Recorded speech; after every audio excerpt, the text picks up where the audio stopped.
Good morning, campers, and welcome to Radio Camp Half-Blood. I'm B, And I'm Zach. and this week we read Percy Jackson's Sea of Monsters, Chapter 7, I Accept Gifts from a Stranger. And just a heads up, folks, if you ever accept gifts from strangers, unless they're someone that's super rich and famous, don't accept gifts from anybody.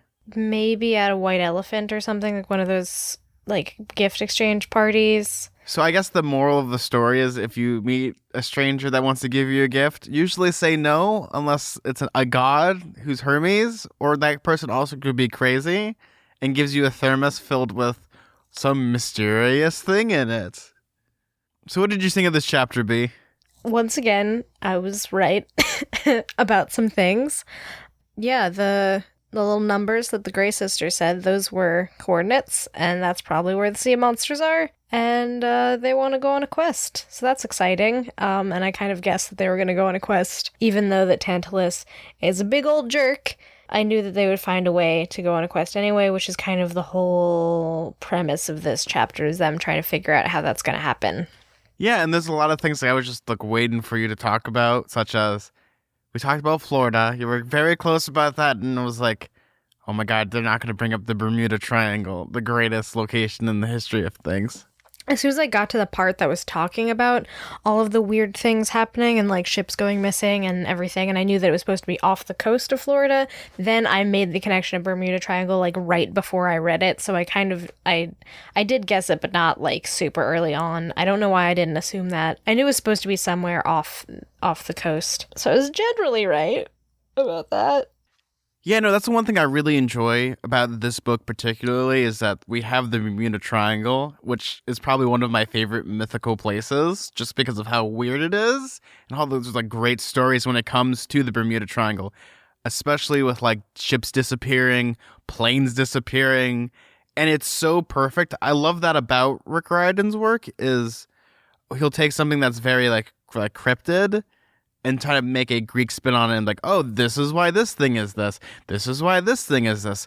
I'm honestly surprised that there isn't a, this is a big shock, B, but unfortunately, I don't think Bigfoot is actually in the Percy Jackson universe. It's an interesting justification for why certain magical things interact with this world that he's built, this continuing universe of mythology that started in ancient Greek times, and it's still around but in a different modern form. Yeah, no, it reminds me a lot of the best way I've always summed up Percy Jackson, and I think I've talked about this before, it's how it's the Diet Coke of American gods.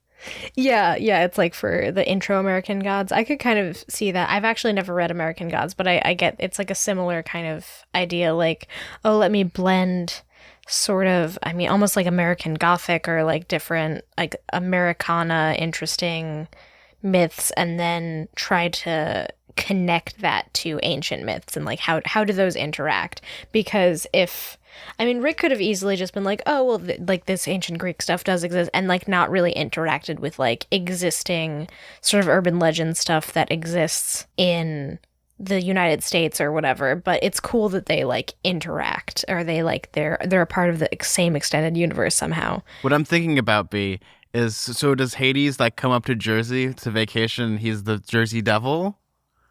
Yeah, exactly. What are the justifications for a bunch of cryptids and other weird urban legend stuff? I would be interested to see how much Rick Riordan had thought of that.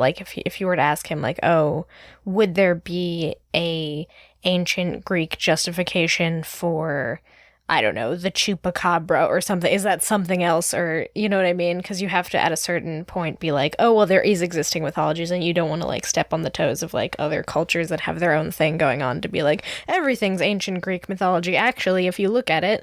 Well, okay, so the tricky thing about Greek mythology is that a lot of people borrowed from the Greeks. The Romans borrowed from the Greeks. Right. The Egyptians were taught by the Romans, the Romans were taught by the Greeks. It's this weird thing where there's very I guess if you go back as far as possible, the Greeks started one thing and it kind of branched out into other cultures.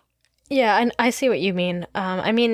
It's hard to even read almost any book and not find some remnant of like Greek mythology, whether it just be like sort of story structure or like any kind of like magical thing. I mean, we talk about Harry Potter a lot because a lot of like the fantasy that we know and love is based off of like mythological like concepts that existed way back in ancient Greece. You know, like the idea of like Cerberus and the three-headed dog or whatever. Like there's a bunch of stuff that she uses later on in those books. So it's, you know. When it comes to like Greek storytelling, I've always found like that's kind of like the seedlings, especially if we look at Joseph Campbell's A Hero of a Thousand Faces, which is the hero's journey. And pretty much all the seedlings for great stories come from the Greeks, as well as, like I said before, there's like raunchy comedies come from the Greeks, as well as there's drama. Really, for the longest time, there's only two mindsets. You either made a comedy or you made a tragedy. There was no like in between. Right. I mean, because from ancient Greece comes like the very structure of a lot of the stories that we know and love. So it makes sense why they would be connected. But yeah, the Bermuda Triangle thing was almost too on the nose, but like just clever enough that I thought it was fun. Like, oh, okay, that makes sense. Like there would probably be a reason why people were skeptical or weirded out by this specific area of the world, because something that dangerous couldn't just exist without mortals or whatever noticing what's going on. The great thing I love about Percy Jackson, we'll get into the detailed plot of it in a little bit, is the great thing I love about Percy Jackson is how they almost take urban fantasy in an interesting direction where it's not quite urban fantasy, but it still has the heroic myth of these legends that, you know, legends don't die, they can be forgotten, but not really. If as long as one person remembers something, they'll always exist no matter what. Yeah. Like even the justification of moving the location of where these things took place. Like, oh, it used to be in the Mediterranean because that was the Sea of Monsters, because back then that's where the seat of power was. So it's like the sort of like whole like universe that Rick Riordan has established, like, oh, just because something physically took place somewhere else doesn't necessarily mean it's in that same place now, because things move around based on like this whole complicated like dynamic of like where the world's power is. It's kind of like a nebulous idea. It's the idea of how Western civilization constantly keeps moving. I think they even used it in this chapter. They talk about Western civilization and how it changes from place to place. Yeah, so the concept of Western civilization is kind of, it's like hard to, I don't know. It's like a non-specific thing because you could like argue that there's a lot of, I mean, civilization exists all over now because we're like a globalized world. So it doesn't quite totally explain why, I guess because America's a superpower, I would imagine, but there's like a lot of other countries that you could consider a superpower. Well, we could easily talk about how there's different in history. People don't really realize that there's like the Italian Renaissance wasn't technically a Renaissance, if that makes any sense. Like, what do you mean by that? Yes, there was a lot of growth, but then if you look at China, they had a much bigger growth. Like, there's no such thing as like a Renaissance. Yeah, there's also that too, where it's like, oh, it's like a bit of like a Western-centric idea, like, oh, here's like the most advanced civilization in the West. Like, that, I don't know if that's 100% accurate, because like, you know, you could make arguments for other countries. If we look at it from a different, like from a world standpoint, there were things happening all over the world, but people didn't really either realize, because back in the day, news and information never traveled really. Like, you want to know something really shocking? During the American Revolution, all the backcountry people didn't even know there was a war going until we actually became a country. I understand that Rick Riordan's just trying to like establish a reason for why ancient Greek stuff would be in America. Like, it's kind of like this idea that it has to make sense within that context. Like, oh, why would all this stuff be here? Wouldn't it just be in Greece? Like, why he's trying to like incorporate these ideas, and that's the reason he gives. But it's, if you like interrogate it a little bit, it's kind of confusing, because you're like, okay, well, wouldn't it be somewhere else necessarily? I don't know. I wouldn't consider it confusing, because I'm sure this is me putting like blind faith into Rick Riordan, but you know, he was a World Civ teacher.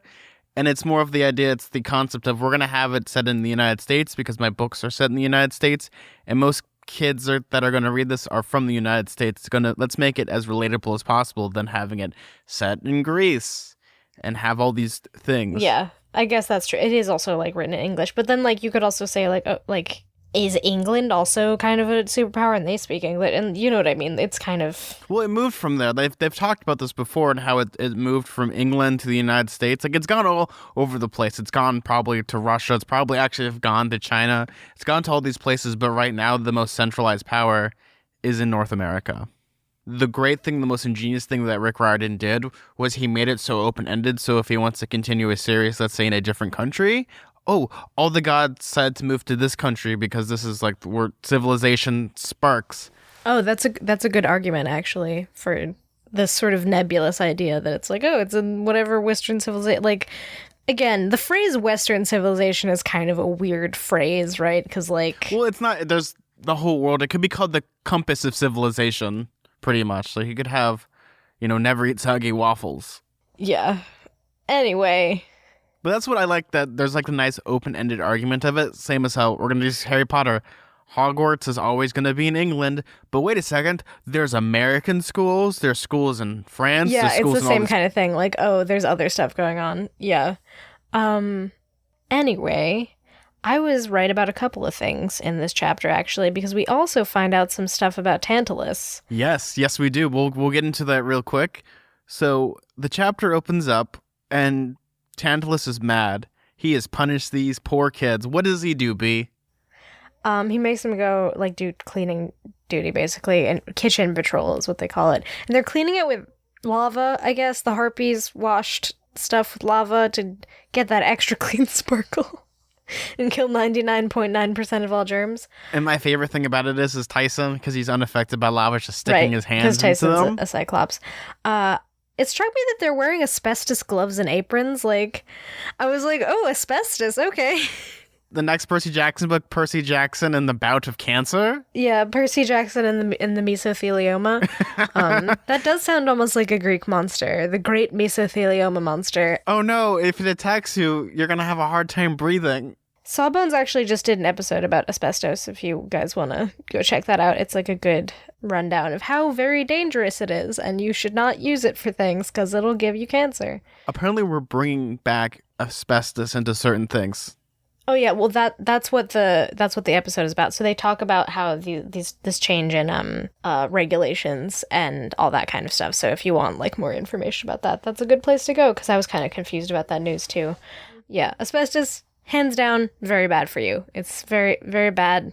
It gets into the mesothelium of your lungs, causes disease. And kills you slowly. Yeah, it's very bad. But no, I just find it really funny how they have to do kitchen duty. We thought it was going to be like they're going to be like shackled to a wall and like eat Brussels sprouts or something. Something terrible is going to happen to them. Oh, that's kind of like the reverse of what Tantalus has to deal with because he can't eat anything. I love his, like, persistence, though. How they keep showing him, like, oh, he goes to grab food. Like, if he could sneak up on it, then maybe. Oh, yeah, like with the marshmallows. Like they have, like, marshmallow night. And the marshmallow jumps off the little thing and kills itself. It's so funny to see. Like, I guarantee you it's not clever at all in the Sea of Monsters movie. Yeah, I bet. But it seems like something that's very, like slap comedy. Yeah, I like that mental image. I always find that like very, very fun when they describe that because like in his brain he thinks, oh, maybe I could do it, and it never works out. Like in my brain when I'm thinking about it, it's like he's like looking in another direction and he has his fork out and the food just like skids off and runs away. Yeah. So I guess it's not enough of a torture to be at Camp Half-Blood because he's still failing to eat. And well, we'll find out later about why that's the case. So the benefit of this kitchen duty that Percy cites is that they have a lot of time on their hands together. So he and Annabeth discuss the whole dream about Grover and the whole situation with the Sea of Monsters and that like there's some sort of like powerful nature energy thing going on and like there's a lot of exposition that happens where this is really funny because this reminded me a lot of us having a conversation. Yeah, a little bit. And how, like, if we were, like, doing kitchen duty, which, if we were ever to meet up and we would, like, cook food, these are the conversations we would have. When Annabeth says, you know the story of Jason and the Argonauts, and then Percy says, yeah, I said that old movie with the clay skeletons. I feel like we've had almost that exact conversation before where you said, you know, Jason and the Argonauts, and I said that old movie with the clay skeletons, like almost verbatim. So that was a little bit surreal to be like, oh, I guess we're Percy and Annabeth to some extent. just buds washing dishes with lava. I have such a fond memory with Jason and the Argonauts just because that was the very first Ray Harryhausen movie I ever watched. I remember watching that at my grandma's house a lot. Like, it would always seem to be on. She watched a lot of TCM. I like that he says that, and Annabeth is like, oh my god, Percy, you're so hopeless. So she sort of explains the whole Jason and the Argonauts story and the idea of this magical flying ram with golden wool, and then the lamb is sacrificed, and then the fleece, like, brings prosperousness. What's the word I'm looking for? Not prosperousness. It brings prosperity to the land. It can revitalize any land where it's placed. Yeah, it cures sickness, strengthens nature, cleans up pollution. It could cure Talia's tree. So they're figuring it all out. Basically, the reason that Grover was sidetracked into finding, accidentally, this long-lost fleece is because it gives off this powerful nature energy, which is the same as Pan. So it's the same kind of magic. So he was mistaken, and he was led there and trapped by this Cyclops. Yeah, Polyphemus.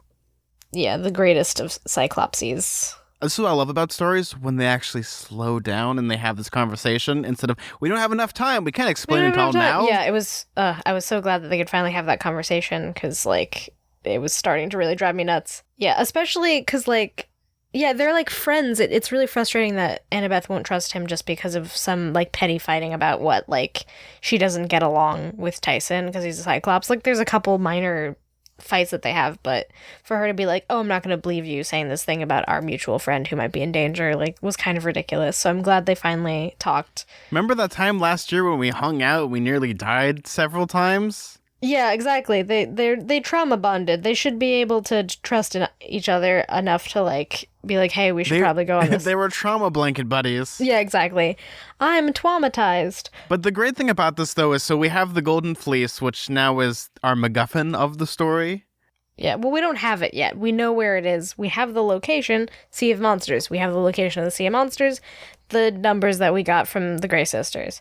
We figured that out a while ago. I think we've kind of put the stuff into place. I guess most of this stuff, I didn't guess the Golden Fleece thing specifically, but I had an idea that it was some sort of important thing that would revitalize Talia's tree. I assumed that it actually was Pan at first, and that he would, like, somehow have the nature magic or whatever to restore Talia's tree. So Pan is Captain Planet?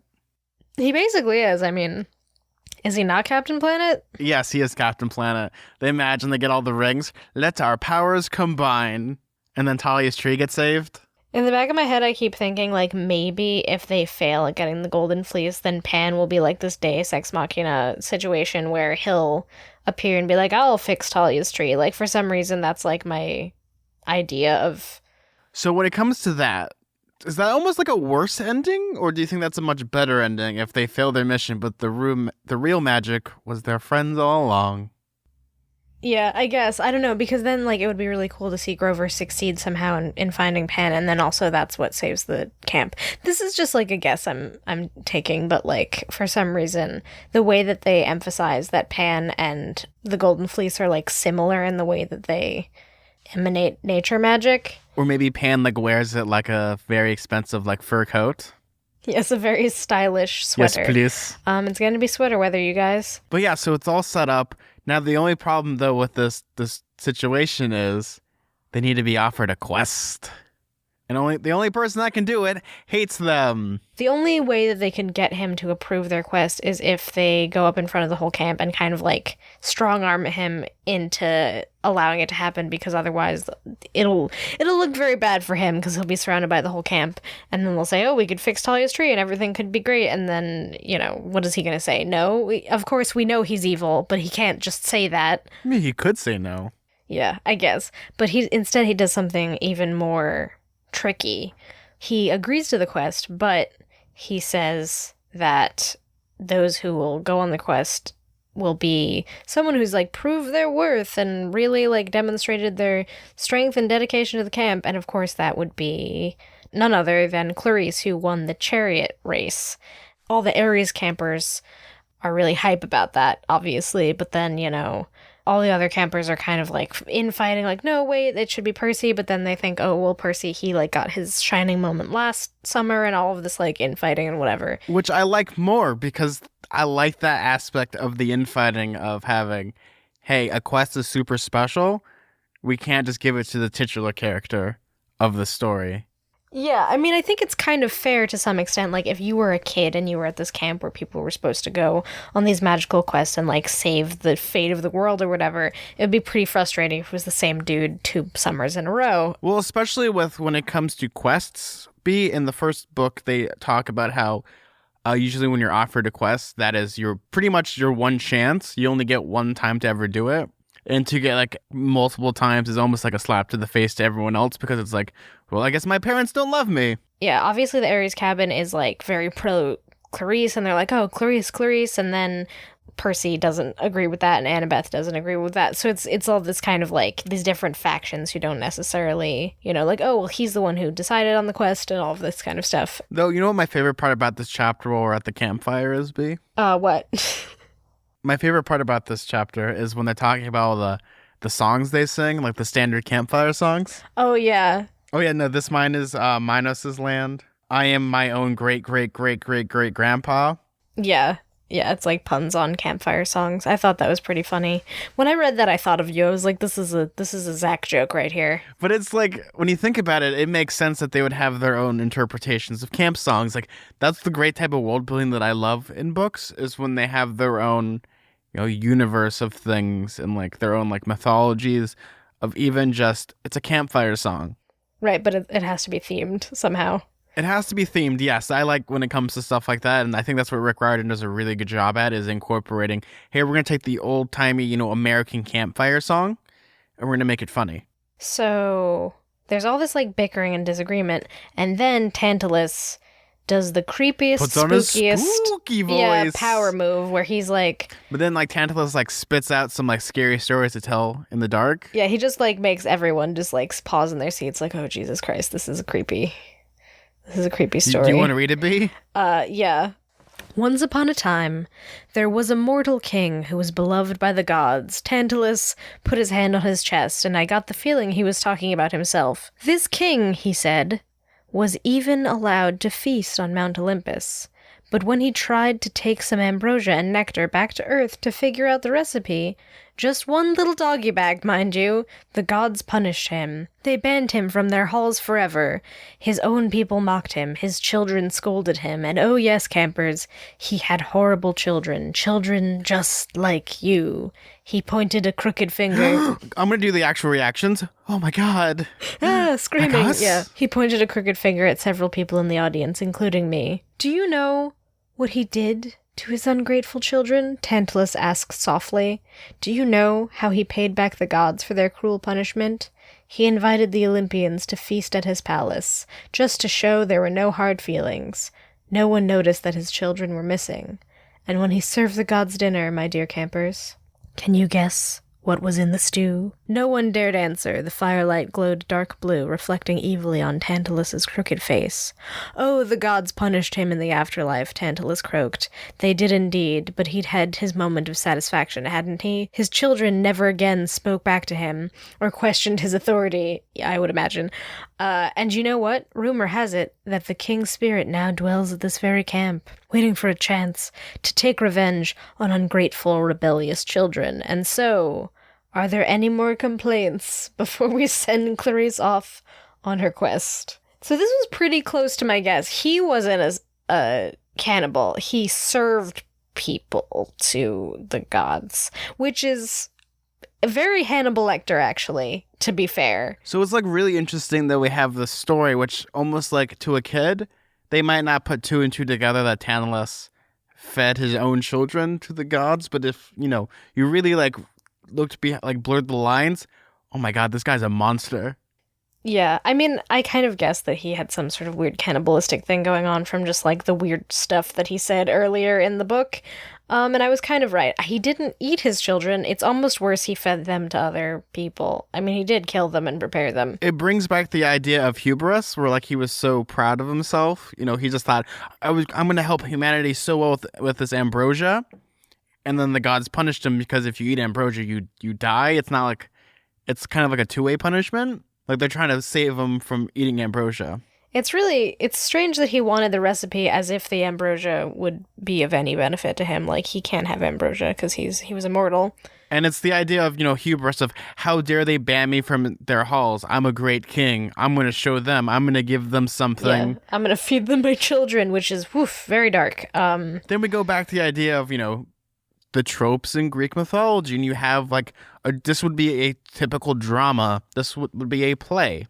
You would have stuff like this, and it would be almost like a morality tale about don't feed your kids to the gods. The gods might be helping you in, different ways than you thought. Yeah, I would think those aren't things you should do. Don't feed your children to other people. That's that's a pretty easy lesson to derive from this story. Yes, but sometimes people forget that lesson, and they have some oopsie daisies. It sure did creep out the campers. So that made everyone really quiet, and then Percy was like, I think I'm gonna not say anything about anything. I'm pretty good about everything. It's fine. We're fine. And everyone then goes off to their cabins. Clarice goes to the Oracle, and she's gonna go and consult what her quest is gonna be. Yes, which we don't actually find out about. So this is really unique. So they're going into, dare I say it, uncharted waters. Yeah, you could say that. So Percy's really upset because, Percy Jackson, titular hero of Percy Jackson's Sea of Monsters, goes back to his cabin, because he's god of the sea. And he, who knew that the god of the sea would want to go on a quest with the sea involved? Yeah.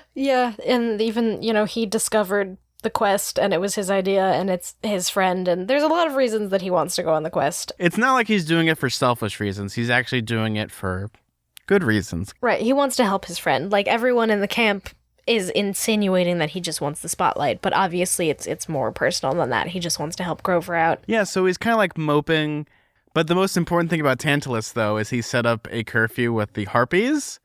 So if you were to go outside, you would, there'd be a flare-up of all these harpies coming at you. We're really skirting the line of what's appropriate. Anyway,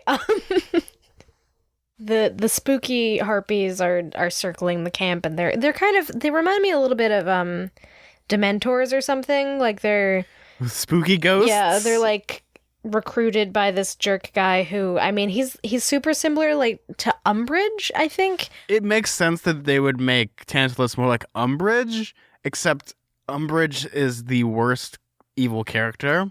And he doesn't, he's not he doesn't deny all these things are happening. He just kind of is the idea of almost like Schadenfreude. He just enjoys witnessing the suffering of other people. Yeah. Especially with his camp, because he's already dead. What's the worst thing that could happen to him? Yeah, he's ruling with an iron fist, and he comes up with all these sort of unfair rules and regulations, especially for our hero character, and that kind of sucks because he wants to go out on this quest and help his friend, and he can't do that. He can't even leave his cabin. Then there's a whole sort of interaction with him and Tyson that's kind of sad, because Tyson he feels like he's not invited on this quest because he feels left out by Percy and by Annabeth, that they don't really like him. Yeah, because there's that sweet, tender moment, or actually I wouldn't call it sweet, I'd call it really sad. Yeah. When Tyson goes back to the cabin, he's talking about Annabeth, and she hates me, and you can see there's some tears coming out of his eye.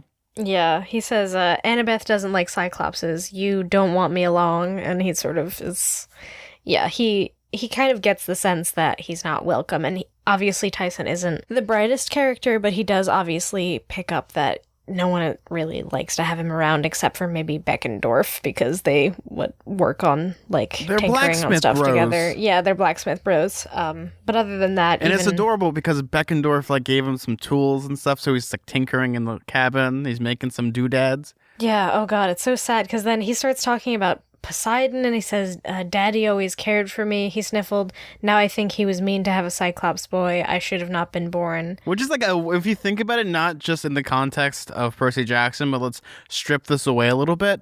For a human to say that about their parents is one of the worst things you can think about. Yeah, it's very sad. And then, like, the sort of follow-up from Percy where he says, "Don't talk that way. Poseidon claimed you, didn't he? So he must care about you a lot." My voice trailed off as I thought about all those years Tyson had lived on the streets on New York in a cardboard refrigerator box. How could Tyson think that Poseidon had cared for him? What kind of dad let that happen to his kid, even if his kid was a monster? Well, then we can also look at it with Percy Jackson. It's almost the same shoes, and how Percy Jackson was in a very awful situation with Gabe. I think the problem with gods when it comes to this stuff, well, even when we get to Hermes, is that gods can only help indirectly. They can't just, like, throw lightning. Let's use, like, Zeus. Like, they can't throw lightning and, like, strike someone dead because you're interfering in something that they don't have the means. Right. I mean, we've even discussed that, like, demigods, they have, like, this sort of, because they are half and half, they can exist within different worlds and they can go different places. Well, there's actually a lot of, like, strong restrictions on gods and what they can do and where they can go. Still, Poseidon, not the greatest dad, being totally honest here. He doesn't really support, Really, it's the same way as, like, why do we like Gandalf the Wizard, even though he has all this power and doesn't do it. Yeah, he doesn't do much. He has all this power, but the reason why I've actually thought about this for a while. Why do you think we like Gandalf, or why do you think we like God people? Wow, that's like a big question. I don't know. Usually, it's not really the powers, because Gandalf in The Hobbit doesn't really do that much magic, even in Lord of the Rings. The reason why, I think also with gods, is they know things people don't know. They're like the all-seeing force. Right, so it's like almost justified, like, oh, they didn't help me in this way and that way, but they know better somehow. They have like a wider understanding of the context of the world, so there's a reason why they didn't help. Yeah, because Gandalf literally is like an angel. Yeah. And he knows I can interfere in, like, so much before, I screw up the whole course of history. Right, exactly. You can't just constantly be meddling with human affairs because it's not the way that the world should work, I guess. They can't just constantly be... No, because if you think about it, like, I'm not trying to defend Poseidon in any way, because as a parent, you should at least do something. Yeah, as so far as mortal standards go, he's not the greatest dad. And that's the thing is, Percy may be a demigod, but he's lived his life as a human, and he has the consequences of living his life as a human. So without that father figure, his life wasn't so great. And without the father figure, Tyson was living on the streets. So that's pretty bad. I know, this is like a big boy concept, I think, and that is, do gods have empathy? Yeah. Can you be empathetic for a god? Yeah. I think that's kind of like one of the questions, because we actually get proposed in this with Hermes. We'll get to, but it's the idea of, I said this 50 years ago or something, to be like burned at the stake. Yeah. But it's like, can we be empathetic for gods? Because here we look at the gods and they're not perfect whatsoever. Like, they all make flaws. They all have terrible, terrible parenting advice for all their kids. But yet they still look at them as these great beings. Like, wouldn't you think, even with, like, Luke, there's a category of Luke's a terrible person, but some of his idea, like, the reason why he's a good villain, at least in the first book, is, hey, wait a second, you can understand his, like, craziness, like, you understand his mental thinking. Yeah, because he's also frustrated with the whole structure of the gods, and you do see the flaw in that, right? Like, I don't know, it's the consequences of gods meddling in mortal affairs, really, because the whole idea is that, oh, well, they shouldn't do this, that, and the other thing, because then they're, like, interfering with humans, but too late, too bad, so sad. Like, you had a kid already, so you have that responsibility. Like, oh, you had a whatever. I forget what Tyson's mom would be again. She's like a nymph. A nymph or something, right? Spirit. Yeah, or like a spirit or something like that. So it's like you went outside of the bounds of your duties, so then you kind of messed up your responsibilities. If you didn't want to be responsible for these kids that you have, then maybe just don't have those kids. You know what I mean? Like, thinking about it now as we're talking about this, I'm also thinking again of, in Harry Potter, there's the boundary in the first book of Harry is sent to live with the Muggles, the Dursleys. The reason why is if he lived in the wizard community, he would have this huge ego about himself. Yeah. And, Dumbledore not being the best guy puts him in the situation because... Have fun in your abusive household. It's not the best explanation.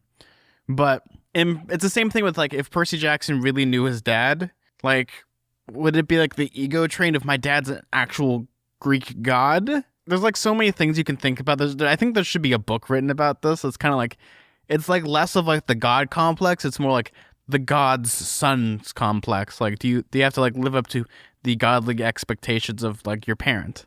Yeah, it was a little bit like Hercules too, right? Like that's a little bit what that story is all about, is like him discovering that he's descended from a god.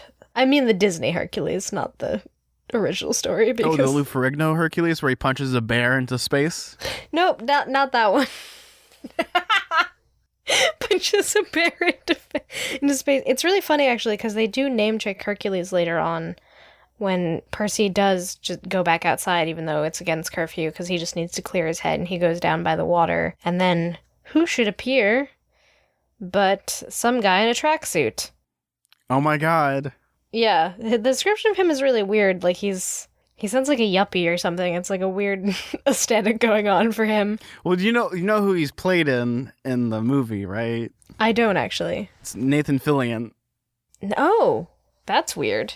I would have never guessed him. It's like this weird thing. It's like this guy in this tracksuit and he's like talking on his phone. For some reason, he also has a fanny pack on, because why not? Because fanny packs are amazing. We're really outdated, weird aesthetic going on. Yeah, nylon running shorts. Oh, God. It just seems like the type of person that just wears a Fitbit all day and talks about how much he likes to go running. So Percy Jackson, like... My favorite thing about this, though, is Percy Jackson got upset, so he decides to go to the beach, to clear his head. And he brings the cans of Coke, so he's going to crack a cold one and sit by himself. Yeah, I can't imagine drinking a Coca-Cola in the middle of the night just for sugar and caffeine reasons. Like, would you be able to go back to sleep after you just drank all that sugar? Like, ugh. I can. As a person that has ADHD, I can actually drink Coke and it puts me to sleep. Or actually, I drink coffee before I go to bed.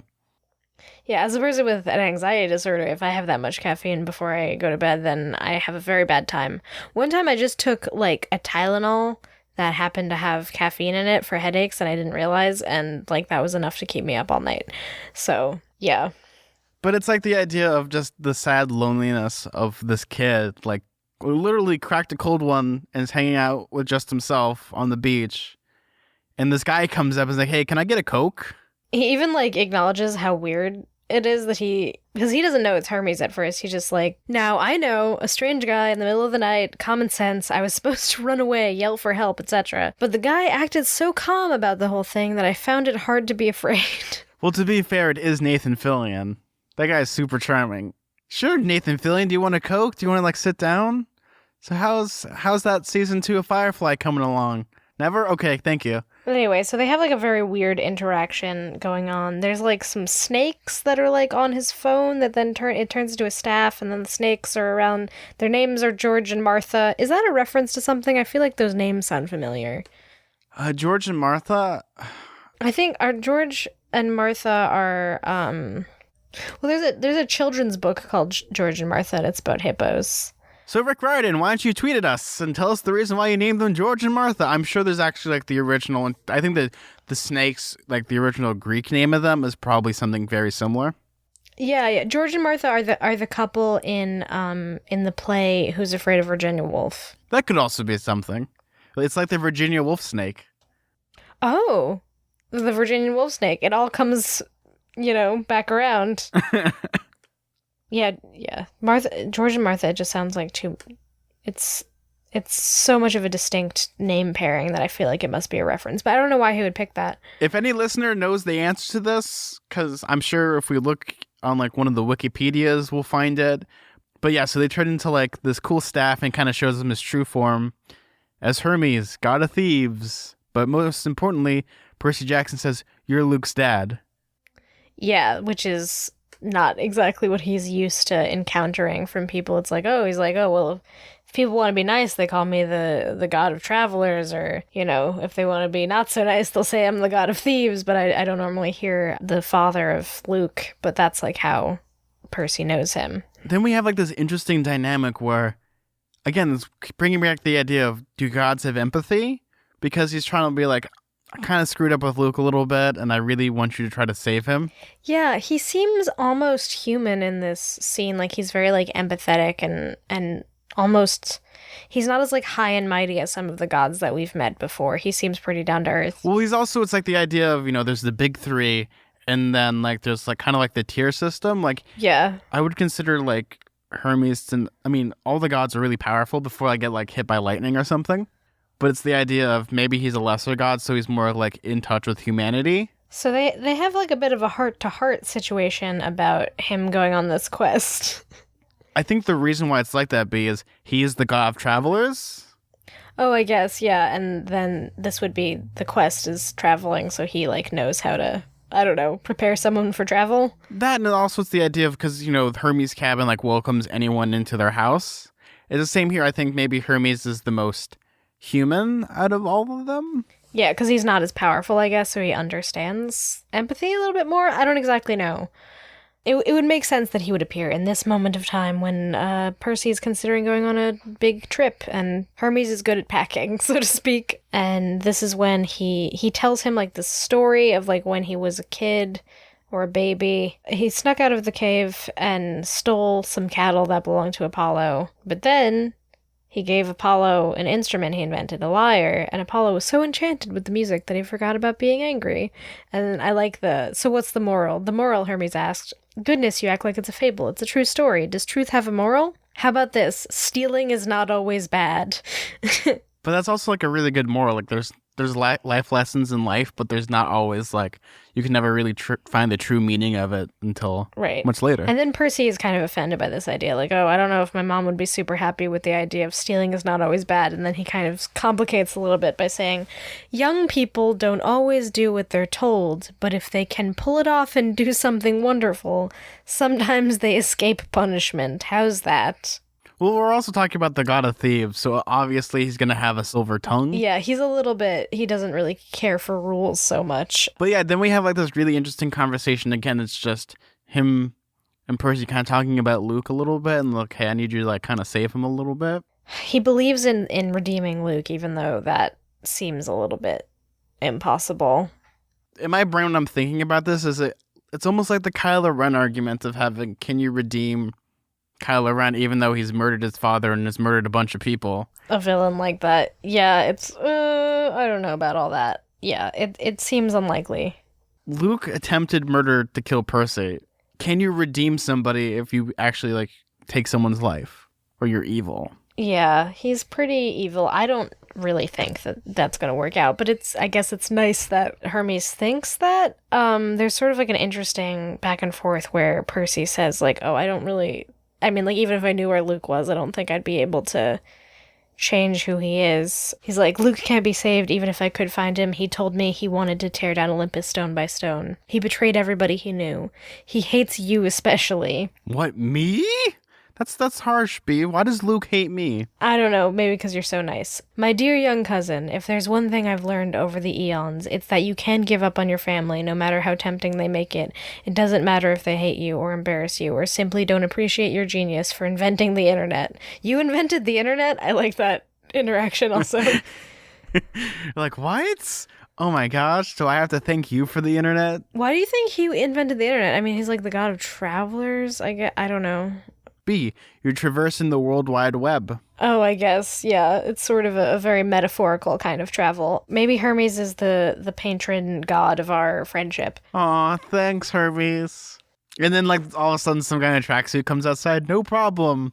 Also, he gives, this is where the chapter title comes from, I exchange, what is it? I accept gifts from a stranger. So the gifts which are you should never ever odd. do unless it's Hermes or Nathan Fillion. Or some people at a church group giving you hot cocoa. Anyway, Hermes gives him two weird things, which is one is like a thermos that's cold on one side and hot on the other. Mint condition thermos. And it's like, it works sort of like a compass in the sense that it's always facing, the cold side is always facing north.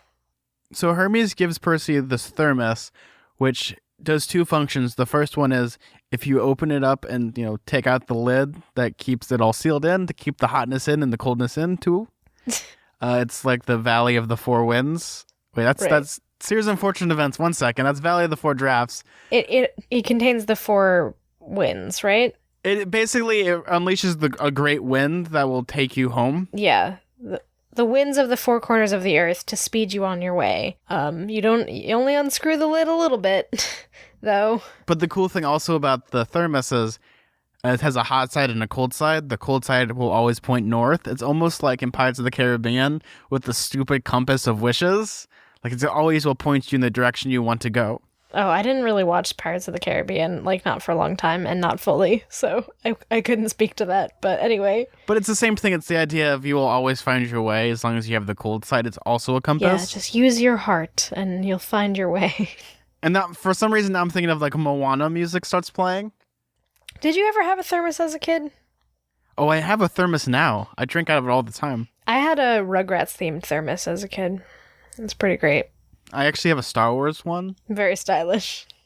It's like a nice thing, like having like apple cider in a nice warm tin. You like drink out of it and you're just having like a nice day. Ooh, now I want apple cider. Delicious. But it's the idea. It's like a great idea. And then the second thing he gets is like Flintstones gummy vitamins. Yeah, or what is it? It's like Furies, and then what's the other thing? Are those Minotaur shaped? There's like Cerberus, there's Furies, and then I think there's Hydra gummies? Yeah, he says the lemon ones, yes. The grape ones are Furies, I think. Or are they Hydras? At any rate, these are potent. If a stranger offers you gummy vitamins, I don't know if you should take that or not. But... Yeah, if a stranger's offering you any kind of pill situation, I don't know if you should. Or candy? Yeah, candy. Yeah, it's basically a stranger's offering him candy drugs, which is like the combination of two things you should never accept from someone you don't know, but that's just my personal opinion. Yeah, but we don't know what those do yet. What do you think those do? Well, I feel like it's probably similar to the ambrosia nectar situation, but like more powerful. Like it would probably like revitalize you in some way if something bad happened, that kind of thing. Yeah, okay. That's my guess. Or maybe they like give you the powers of a fury. Oh, that would be cool. Well, you know, because you've read this, so I don't know. You're just spitballing. Anyway, so those are the weird gifts. I keep thinking about the George and Martha thing, and I feel like it must be that George and Martha, the two snakes, are always bickering with each other, and that's like the whole joke in Who's Afraid of Virginia Woolf is like there's this married couple that always argue, so like they're like this group of entangled snakes that always argue, because while this whole conversation is going on, they're just like yelling back and forth at each other. The funny thing about Hermes, though, is not only does he's the god of travel, now he's like the god of FedEx. Yeah, right, because he's coordinating a bunch of overnight shipping and stuff. I don't know. It's like a funny joke. The whole idea of that this god now has a shipping service. Yeah, so the ending of this conversation is like things sort of start to escalate because they're just sort of having like this heart to heart, and then all of a sudden he's like, "You have a shorter deadline than you realize to complete your quest. Your friend should be coming right about now." And they turn around, and on the hill is Tyson and Annabeth. Yeah, and then Hermes is like, "I hope I packed well for you. I do have some experience with travel." He snapped his fingers and 3 yellow duffel bags appeared at my feet. Waterproof, of course. If you ask nicely, your father should be able to help you reach the ship. Ship? Hermes pointed. Sure enough, a big cruise ship was cutting across Long Island Sound, its white and gold lights glowing against the dark water. Wait, I said, I don't understand any of this. I haven't even agreed to go. I'd make up your mind in the next 5 minutes if I were you, Hermes advised. That's when the harpies will come to eat you. Now, good night, cousin, and dare I say it, may the gods go with you. And he just like disappears. Like he just swoops in, gives him all this information. He's like, well, you have about 5 minutes to make up your mind. I'm gonna hit the road. This is my favorite term that I've coined. It's like a drive-by like exposition. Yeah, it just all of a sudden starts to escalate. Like everything keeps happening. Like, and you don't have even time to like comprehend it. But so this is what happens. So now Percy Jackson has to make the choice. Do I want to go to the ship or do I want to die? Ship, die. Annabeth appears and Tyson too, and there they are. He has the bags. He has, I mean, literally, like the last line of the chapter is, he jogged off down the beach 20 paces away. He shimmered and vanished, leaving me alone with a thermos, a bottle of Chewy vitamins, and 5 minutes to make an impossible decision. So, like, really, that's kind of a lot to deal with. Like, it was a, in the words of Mrs. Doubtfire, it was a run by fruiting. It just kind of all of a sudden happened, and he has to make up a decision really quickly. I imagine he makes the decision to board the ship because... Maybe Percy Jackson's more cynical than we think. It's like, maybe I should just take the sweet embrace of death. I actually know where it is, and me and Hades are now homies. Yeah, he'll just, like, get murdered by the Harpies. So if this story were to continue on the path I expect it to, I think they're gonna board the ship, especially considering the name of our next chapter. So, B, what is the name of the next chapter? Chapter 8, we board the Princess Andromeda. So yeah, they board something or other. I imagine it's the ship. Yeah, no, so we board the Princess Andromeda. You probably don't even know who Princess Andromeda is, do you? No, it sounds almost, very science fiction-y, a little bit, like, because Andromeda Galaxy or whatever. I've heard it a lot of times for ships in science fiction, but it is a very Greek thing. Yeah. I don't actually know the origins of that, so I don't have much of a guess of the next chapter. Yeah, because all I know is that they're probably going to board the ship.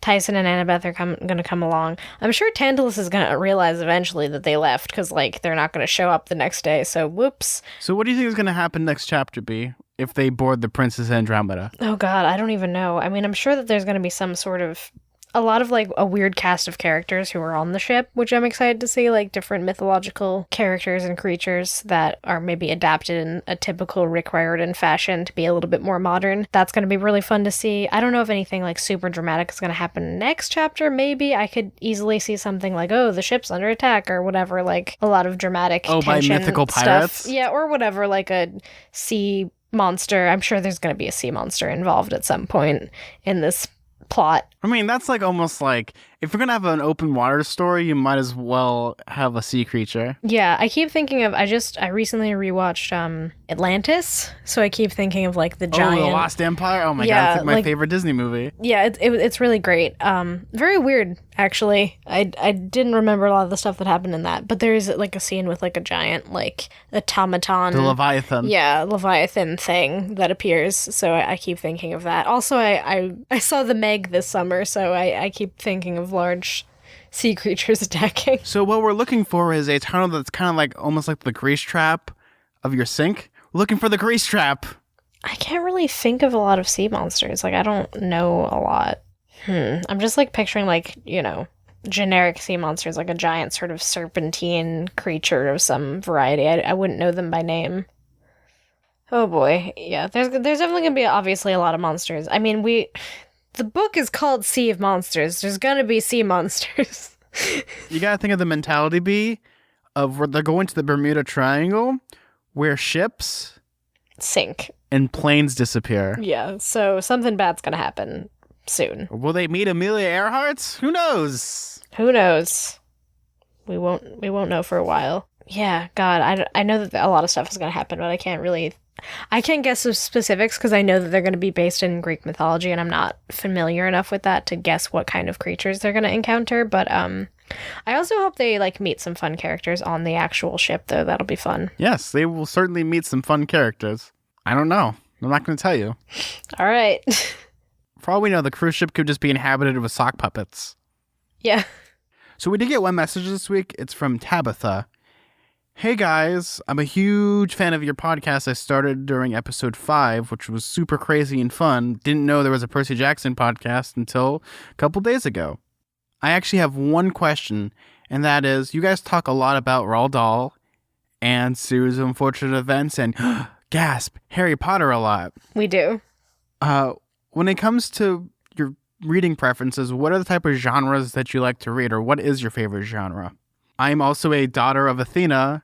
Thank you so much. Love your show. Keep doing what you're doing. From Tabitha.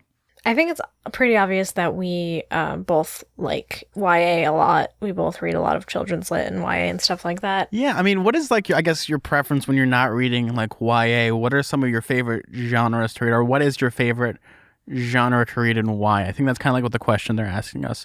I mean, To Kill a Mockingbird is one of my favorite books, and I think that's because I really like a story that has like a nostalgic narrator or someone telling a story from the perspective as an adult from when they were a child, so that's why I'm like prone to stories like To Kill a Mockingbird, or even something like The Body by Stephen King or something like that, or the movie adaptation of that, Stand By Me. But then also I feel like I don't read a ton of fiction outside of that. I think when I read books intended for an older audience, I tend to read a lot of like memoir. I read a lot of like like nonfiction essays and things like that. I really liked Mara Wilson's memoir, yeah, which was really good. I like Julia Sweeney. She has a book called what is it? If It's Not One Thing, It's Your Mother, which is really funny and good. I would strongly recommend the audiobook of that, which is hilarious. Tig Notaro's memoir as well. Yeah, just like I like that style of writing. I find it interesting to hear about people's lives. For me, I have like a really weird sense of like I will read anything, though. For me, because I have like these manias, like I will like focus strictly on like so many genres. But the one that I love the most actually is fantasy. I find fantasy to be one of the more interesting genres because it actually, for me, it actually transcends all genres because you can have a mystery in a fantasy novel, or you can have action, romance, and a bunch of other like it's like mixed genre things that some genres like you can't have a cozy mystery and have dragons in it. I mean, you could, but that would be kind of rad actually. Though for me, when it comes to like book recommendations, the problem with me when I read fantasy is I like to read like series that are either really long or like 1,000-page books like The Way of Kings by Brandon Sanderson. I know I've probably said this several times on the show. My favorite fantasy book series is The Kingkiller Chronicles by Patrick Rothfuss. The first book, The Name of the Wind, is by far one of the greatest well-written books I have ever read, just in how the prose are, as well as just the characters are all really interesting. My other favorite genre, same as with B, is actually memoirs, but more of people not having self-reflections, but having like almost like Schadenfreude, and they're talking about like, not disasters, but they're talking about, my favorite genre is like when people talk about like weird experiences they've had, same as like The Disaster Artist is probably one of my favorite memoir books by Greg Cicero.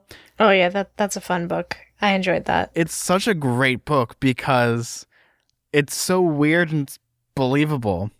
That's really good. A lot of the Steve Martin books are fantastic, as well as the Jim Henson biography that just came out maybe a couple years ago was really good. I like to read a lot of creative people. The one that I didn't like actually was George Lucas Alive, because I felt like all of that was kind of weird. But there's like the nice, interesting thing about like learning about these famous people, but also it's like the idea of they're just regular people. Other books I recommend, Ray Bradbury, any of his short stories. Oh, that's true. I should probably read Bradbury. I feel like I would like him. Thanks again, Tabitha. We really appreciate this wonderful little discussion we had. Because it's like, oh man, when we talk about when it comes to books, it's like it's almost impossible. Because you have to know the person kind of when it comes to recommending books.